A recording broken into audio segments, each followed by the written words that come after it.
Welcome to the Global Data Systems webinar on how to get your business back to work and adapt to the new normal post-COVID-19. My name is Jamie Guidry, and I'm Marketing and Communications here at Global Data Systems. And I will be providing some introductions as well as some housekeeping items before handing it over to Robert Guidry and Tracy Webb. So now I would like to introduce you to our speakers today. Robert, would you like to please introduce yourself? Yes, thank you, Jamie. Welcome, everyone. My name is Robert Guidry. I'm the Chief Technology Officer here over at Global Data Systems. I've been with GDS for a little over 21 years. My main responsibilities today are the design, delivery, and installation of the GDS products and services. Prior to my joining Global Data Systems, I was also in the United States Air Force. I was in there for just a little over 9 years, where I worked with calibration and programming and control of automated test stations. So welcome, everyone. Thank you, Robert. And now I would like to introduce you to Tracy. Tracy, may you please introduce yourself? Hello, my name is Tracy Webb. I handle security and cyber operations at Global Data Systems. I'm a Navy veteran. While I was in the Navy, I've done encrypted communications and intelligence. And overall, I help craft the message and help guide executives in terms of our security within the GDS organization and for our clients. Thank you, Tracy. So today we're going to talk about a few things. I'm going to give you a high-level view of what we're going to talk about. So we're going to talk about how the virus disrupted the nature of our business. We're going to dig into that quite a bit. I'm going to introduce a topic some of you guys may have heard before, maybe not. We're talking about shadow IT and how that came into the picture. We're going to talk about how to keep our employees and even other members of our ecosystem, could be your suppliers, could be your customers. We can talk about how we're going to connect them all together, keep them connected. And then we're going to take a peek in what the new normal might look like as we go to a return to work, wherever that work may be. It could be actually in the office, or it could be continuing to work from home. We're going to talk about those. For right now, I want to take a quick poll, and we're going to ask a very quick question right here. Did you actually have a work from home solution that helped you get through this crisis? And we'll just take a few seconds on that one, yes or no.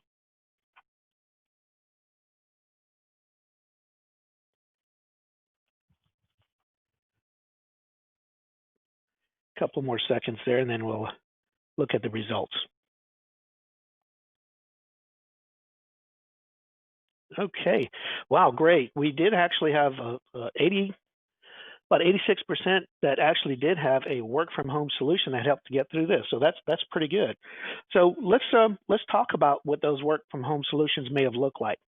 So we're going to talk about, what was really the disruptive nature that was presented from this virus. So the first thing we saw was workers immediately had to leave their normal work environment, right? So it wasn't really at the beginning of the COVID-19 crisis, but certainly when the stay-at-home orders came into play.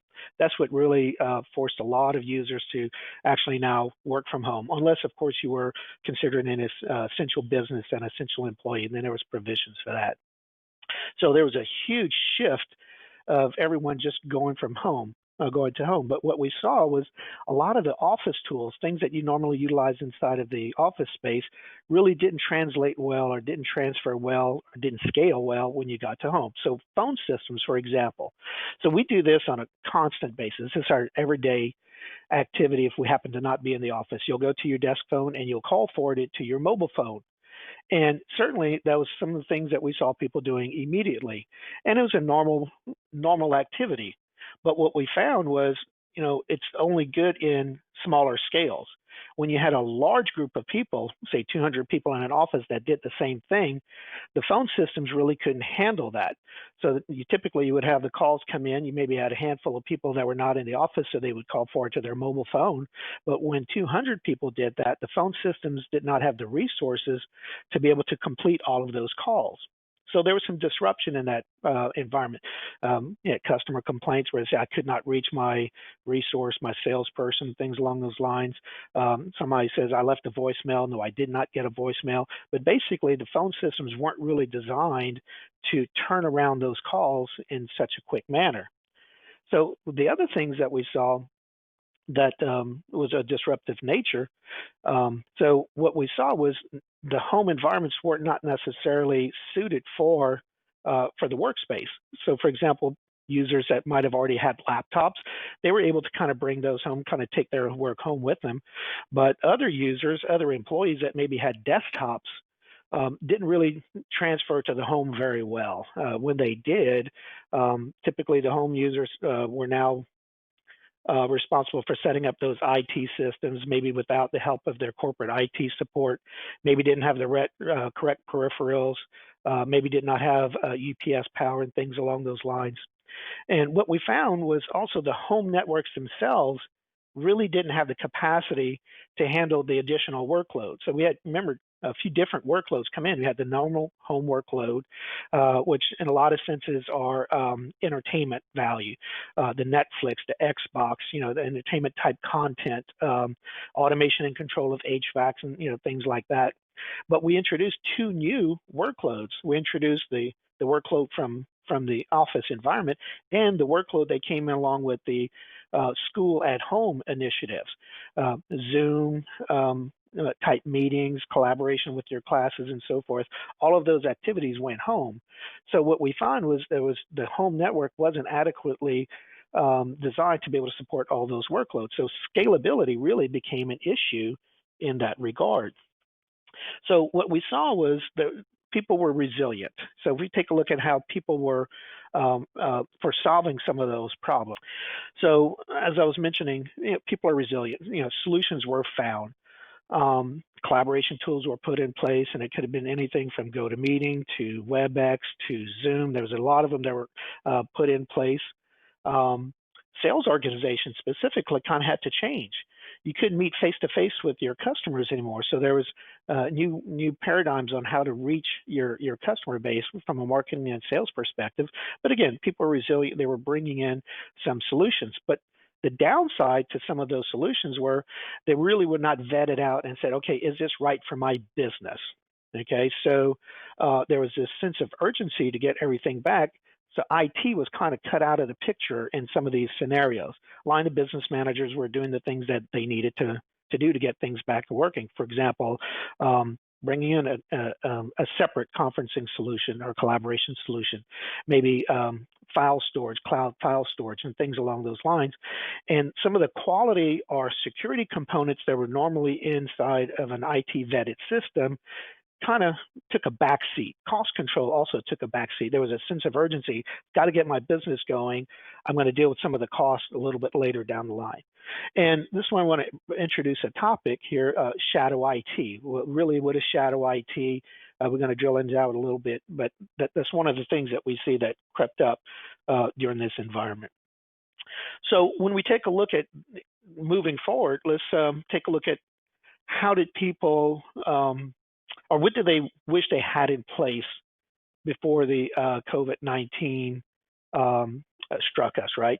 So here's a little poll question. Was it a policy that you wish you had? Did you have the right IT systems?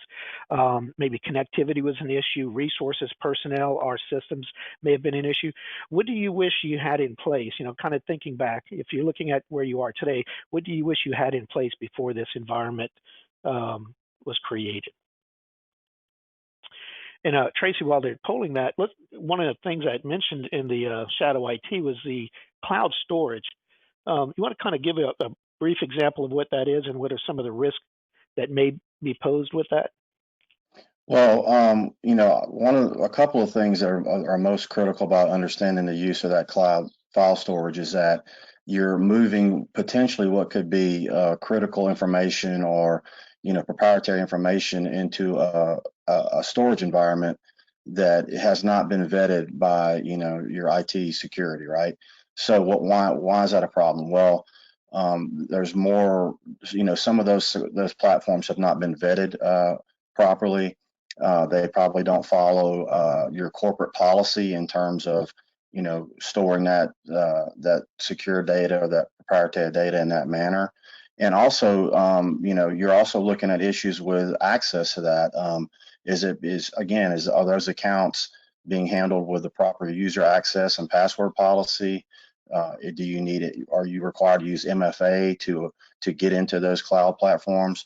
All of those things combined, amongst others, are issues that can be very detrimental to the user and the organization. Thank you, Tracy. So kind of take a look at some of the results from the poll. So policy was the biggest one out there at 50%, followed by resources 42%, connectivity 25%, and IT systems 17%. So and this is normal. This is what we expect to see. A lot of people have the IT systems that are already out there. So generally we didn't see a lot of demand for that. Maybe some endpoint stuff, but generally not the core IT systems. Policy, however, was the one that we really expected to be the biggest one up there. And really that comes back to business continuance, right? Or business continuity, right? So one of the things we take a look at from an IT perspective is how do we address a disaster of any kind, right? So it could be environmental disaster, hurricanes and things along those lines. It could be facilities disaster, fires and things along those lines. So this one was a kind of a different scenario where all of these systems really stayed in place as the users that really had to move out. So they were kind of separated from their normal IT systems. So business continuity really has to take a look at more than just the IT systems. We really have to take a look at the overall business operations. Are inbound calls from customers getting to the right skill set within your organization to satisfy their need?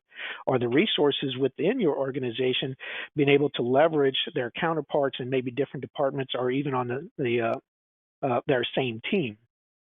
So typically speaking, if you can operate in I'll call a mobile environment on a day-to-day basis, so work from anywhere kind of scenario already, then situations like this have a lower impact to organizations because the day-to-day processes that people follow are the ones that you would really need to have when a situation like this occurs, no matter what type of the event is that normally would disrupt the operations.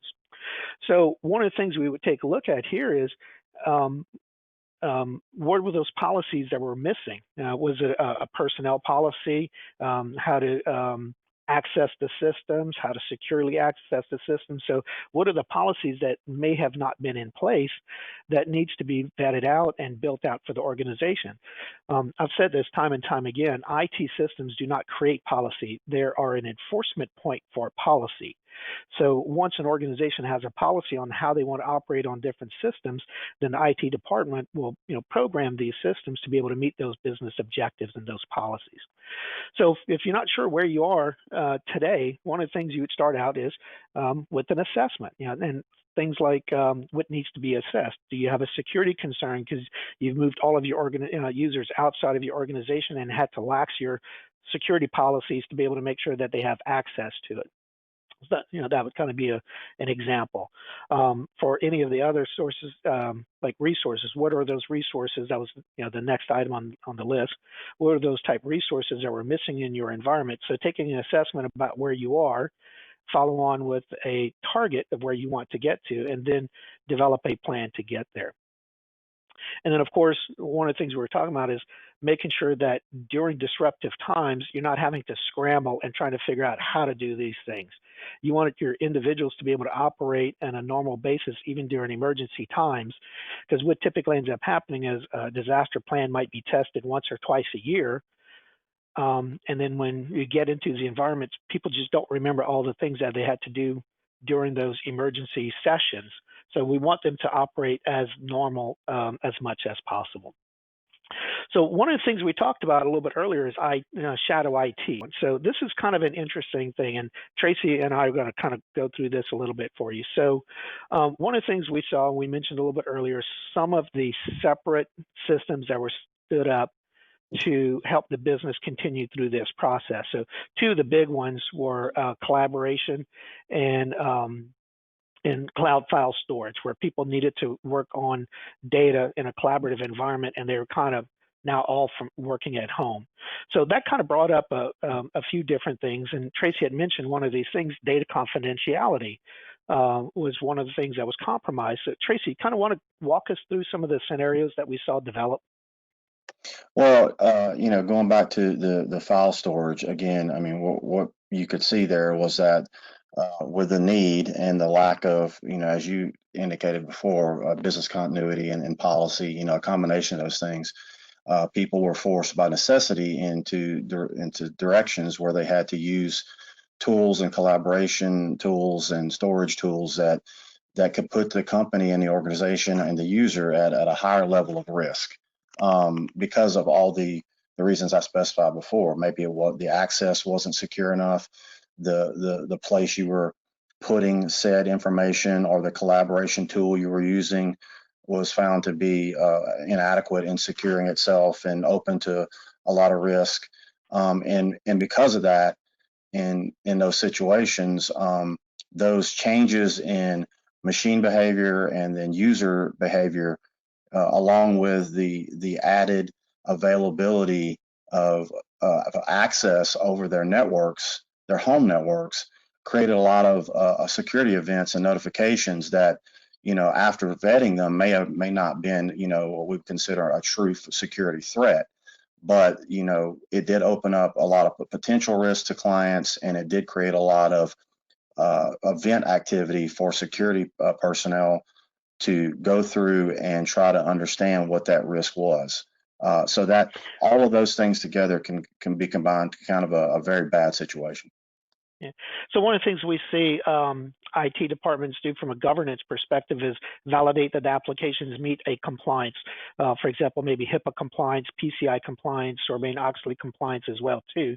So do we see a lot of that? I guess those risks being introduced with these shadow IT systems coming into play? Oh, definitely, definitely. I mean, especially, once you start getting into governance and compliance at the, at those levels like HIPAA you mentioned.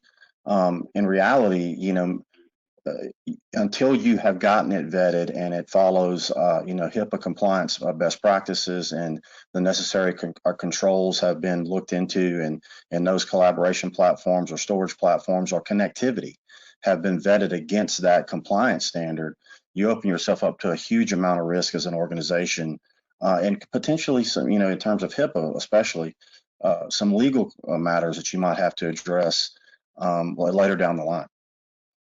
Yeah, well, thanks. So this probably would be another good area for an assessment.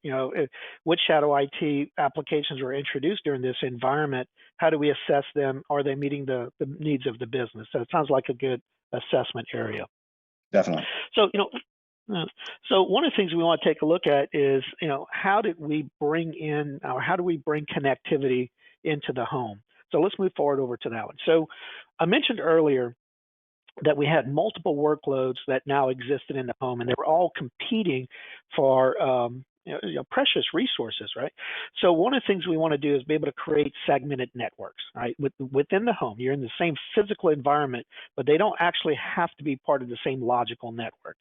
So one of the solutions that we utilize quite often, we put in our customer environments, is bring in an alternate type of data connection, right? In this particular case, LTE was the one that we would use because of the speed of being able to get access into the home. So what we were able to do at that point is bring the home user, the home worker, his own dedicated network access in a very, very short period of time. And it was going to be dedicated to that individual, and by its very nature, with some equipment that we're going to bring into the home as well too, we're going to extend the corporate environment into the home. And that's pretty important. We're going to talk about that here in a little bit more. So once you bring the network access into the home, we're going to bring some equipment into the home for that user as well too.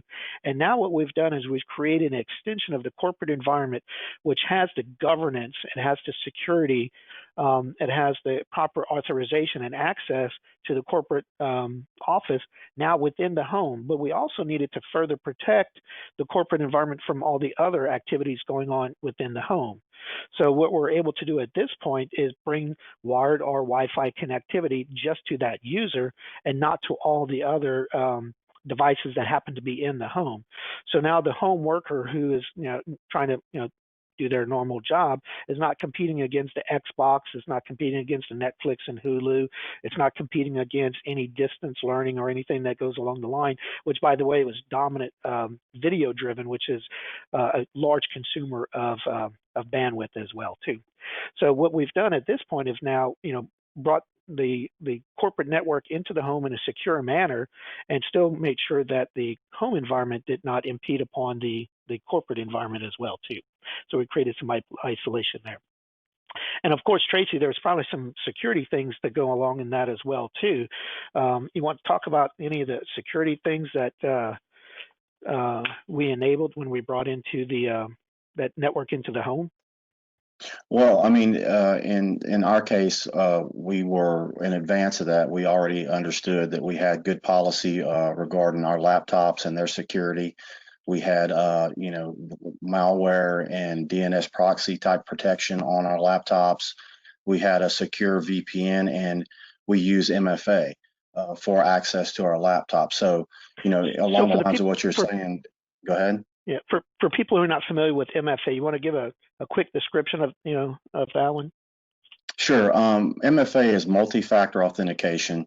In a nutshell, it's basically, having something that you know your password, and then you have something that you own or you have directly in front of you that you can use as a second means of authentication that you are who you are, getting into the thing that you own. And so basically, it's just a second and third means of verifying that you have the rights and privileges and access to get into not only your laptop, but the VPN and the corporate infrastructure. Got it. Thanks. Thank you, Tracy.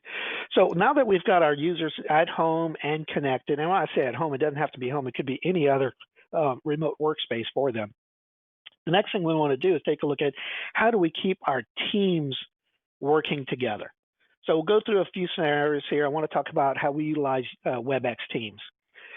So for us, it's extremely important that we have we'll pick our project group, for example, project managers. They need to meet face-to-face with their engineers who are working on their projects. They need to see what's going on. There's no richer form of communication than face-to-face. So since that's not possible, the next thing we do is bringing in video. 93% of what is communicated is actually not necessarily from the voice, but it's actually from the body language and the response and the things that you can visually pick up. So we bring that in, and that really helps ensure that the individuals who are collaborating together have a very, very rich form of communication, and make sure that everybody's engaged as well too. So if someone is distracted because they're doing something else, if it's just an audio call, you're not going to see that. And here we are making business decisions, so we want to make sure that everybody is engaged. And we do this across all of our lines. Our accounting department will utilize it. Our security operations center utilize it. So they all have their own individual team workspace, and they're allowed to operate or interoperate together no matter where they are. So there's a real-time nature to this as well too, right? So we'll take a look at the individuals that I just described. That's all real time, but not everybody is also going to be real time. There's going to be some asynchronous communication that's going to have to occur. We know that not everybody was available during normal work hours. We've had maybe parents or caregivers that had to take care of individuals who may have contracted the virus. We've had, parents or, caregivers that had to help their children with some of their school studies. So not everybody was always available at the same time. What WebEx Teams allowed us to do is not only have those face-to-face communications, but create the workspace for even asynchronous communication. I could come back an hour later and pick up and catch up on the messaging that was going on. I can contribute at that time when I'm available, and then other users can now pick that information up and respond accordingly. And of course, having a collaborative workspace for the documents that are collectively utilizing is extremely important as well too. So those all address some business functions, but there's really more to it than that, right? It's extremely important for us to maintain our corporate culture, our company culture. And really, it's extremely important. It's the morale of, it's the heartbeat of your organization. So one of the things that we do is actually a few things that we do is every afternoon we have a 4:30 video session. It's a Teams workspace. Everybody who's available that can join into that workspace. It's our happy hour every day, and it allows people to still stay in contact on a personal level. Maybe even exchange some ideas of how you're dealing with a work from home environment, how you're dealing with possibly the education that's now occurring in your home. I know for me personally, I was sharing some ideas on how to keep a 5-year-old engaged throughout the day while you are also still trying to do work and maybe even do some education as well too. So it was a great forum for us to be able to exchange ideas that was outside of necessarily the business environment. And of course we have another workspace that's just culture. It's just a free exchange of ideas, and it's extremely important for us to be able to understand not necessarily just the physical health of our employees, but the mental health of our employees, because this isolation area can cause some issues as well too. So it's extremely important to keep that culture alive. So we're going to throw up another poll here. I'll ask a few questions. Really, is how long did it take you to get back to running operationally? And Tracy, while we're polling the audience there, is there any more shadow IT follow-up tips that you might want to bring up? Yeah, I would also say that the move from a fair structured corporate or company office space with your tools and things like that, and then bringing them home. We did see some instances of maybe being at home and let's be honest, probably being in your shorts and being a little more relaxed and also dealing with the things you talked about, caregiving duties and child care and things like that. That people could get a little lax in handling of their data and things like that, and closing their laptop, and then again maybe putting some tools or utilities on their machine that hadn't been vetted or weren't properly secure at that time. So that was a concern that we had to contest with, and we'll end up probably transforming some policy and continuity plans to address that further down the line. Okay, great, thanks. All right, some quick answers to our poll questions. So I'd say, hey, look, this is a bit of good news here, right? 57% of the responses says we got back to our running operationally immediately. So that's actually good. I know there's a lot of struggles that were out there, so this is kind of good news coming into that I'm getting back here.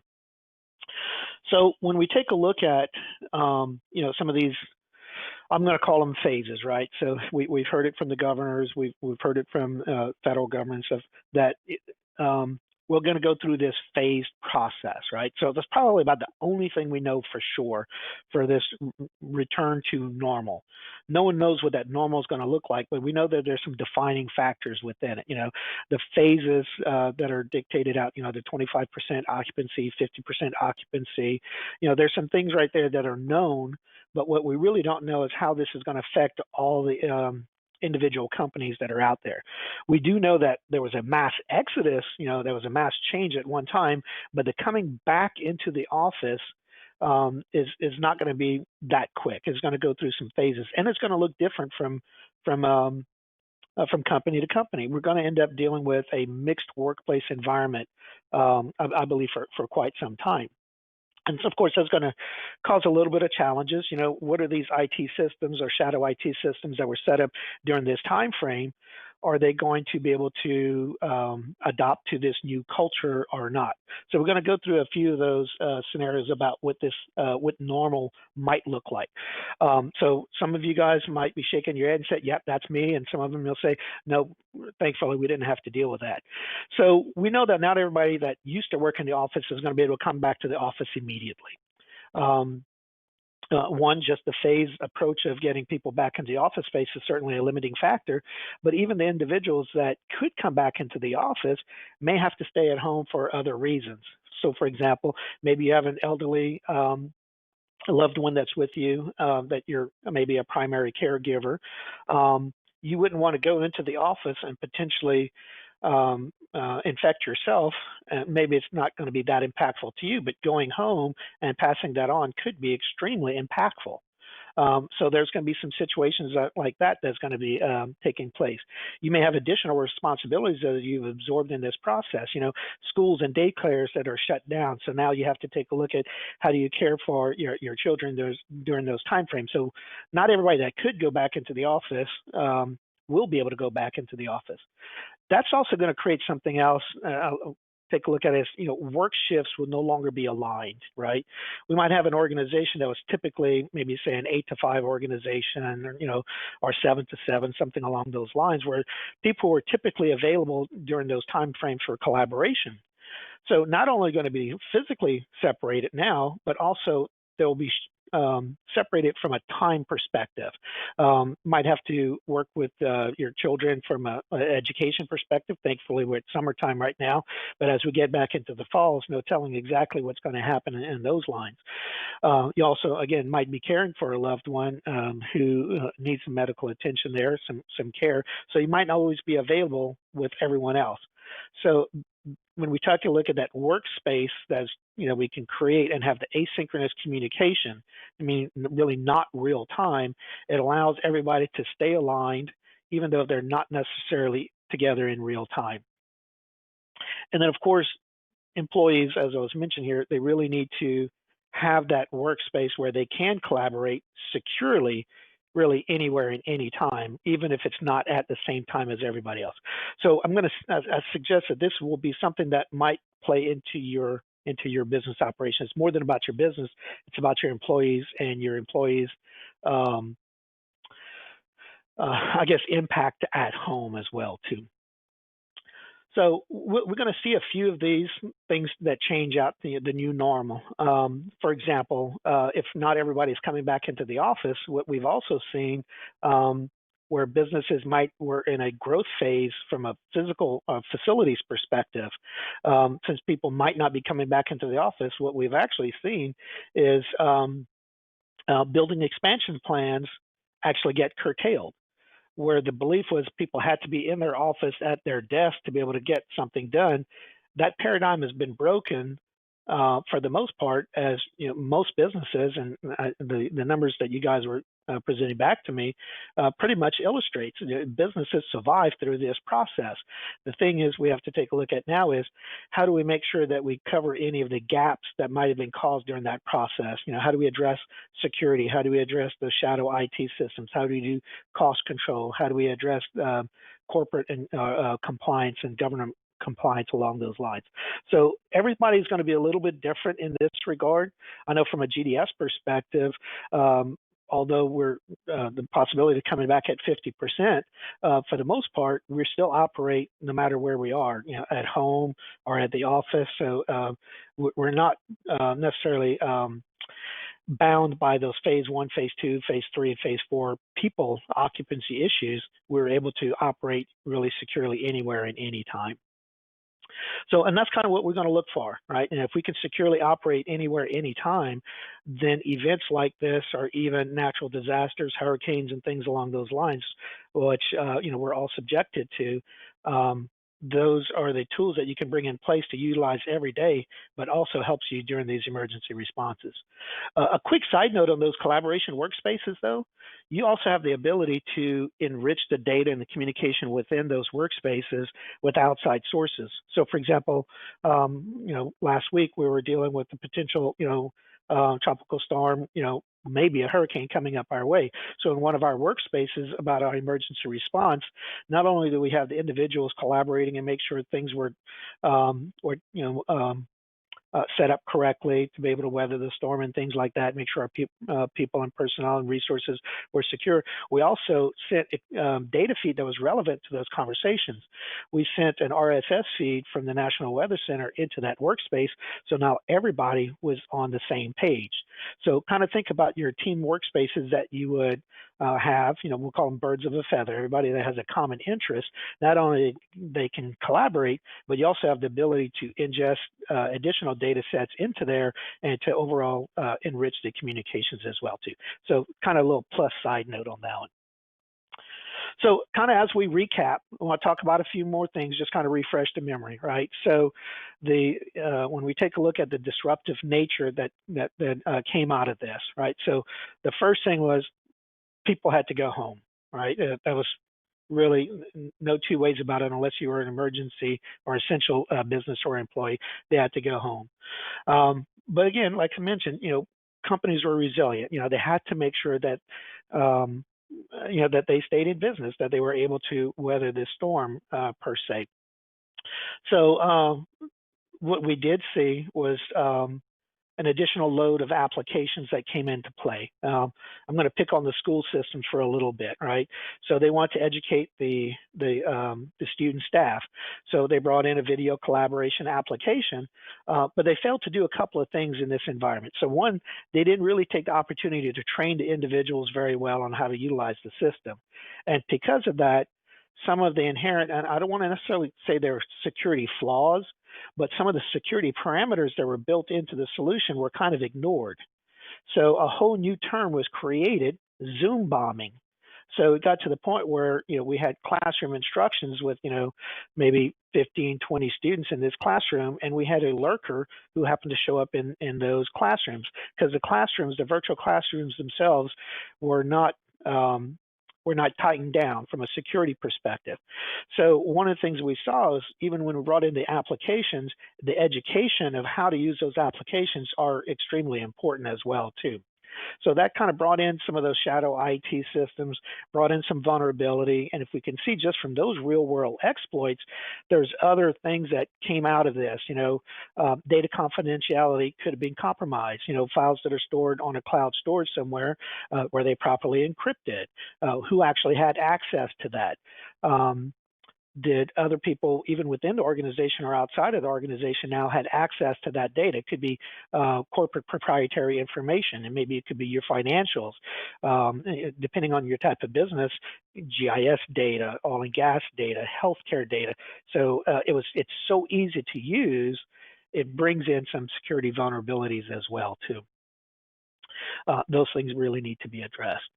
So once we kind of get past that, really the next thing, and that's really building that infrastructure, building that secure infrastructure, and keeping your users together, right?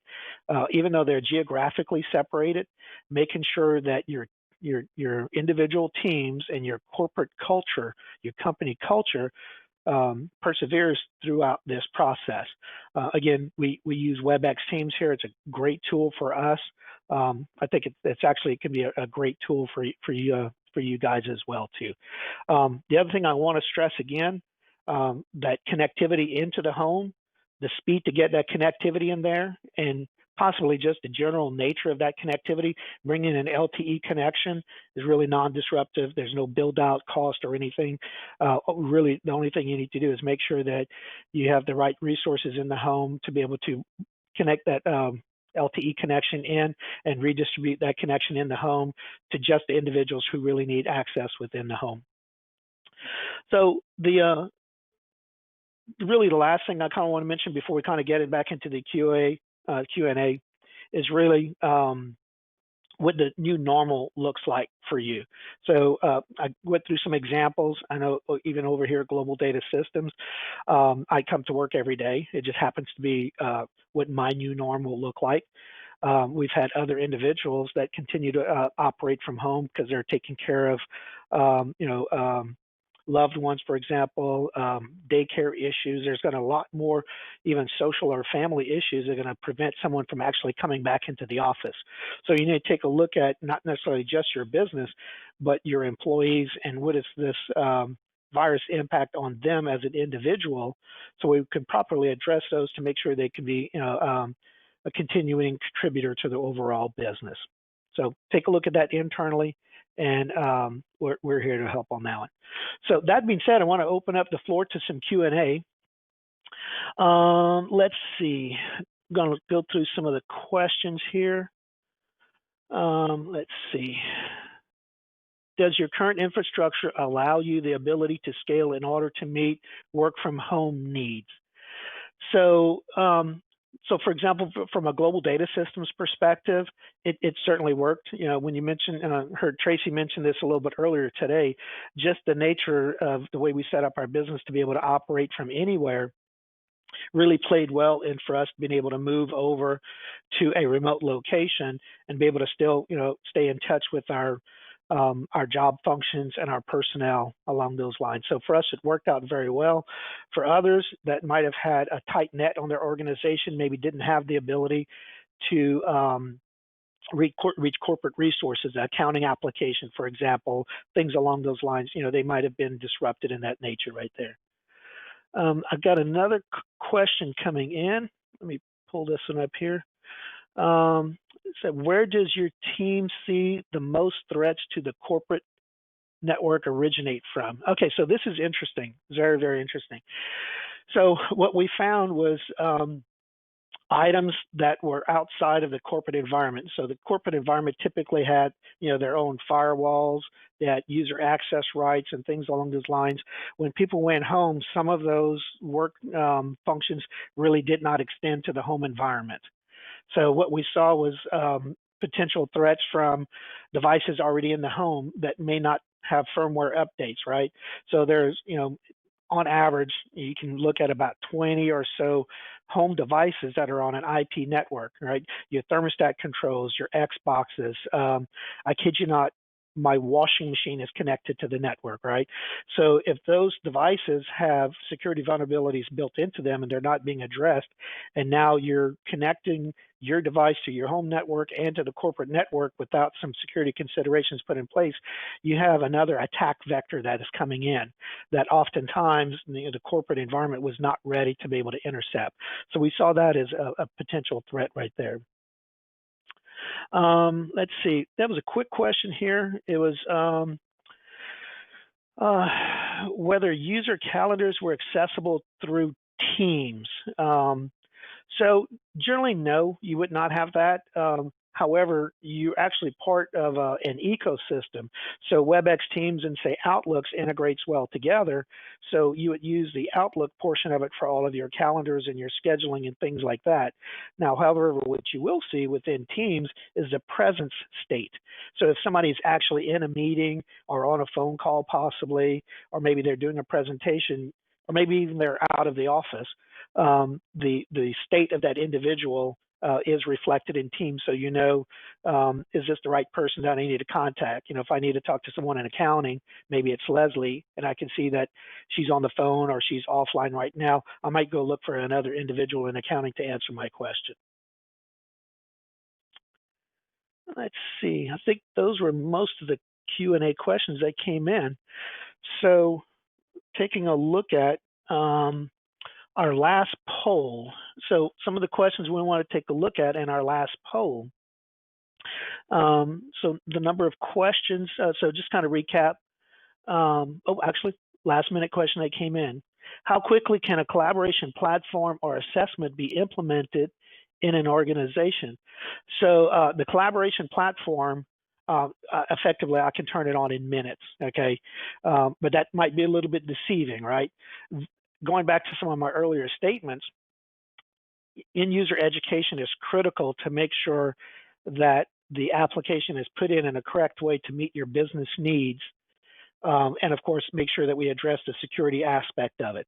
So like I said, I can spin you up a collaboration platform in a matter of minutes, deploying the application to your desktops, again, just a matter of minutes.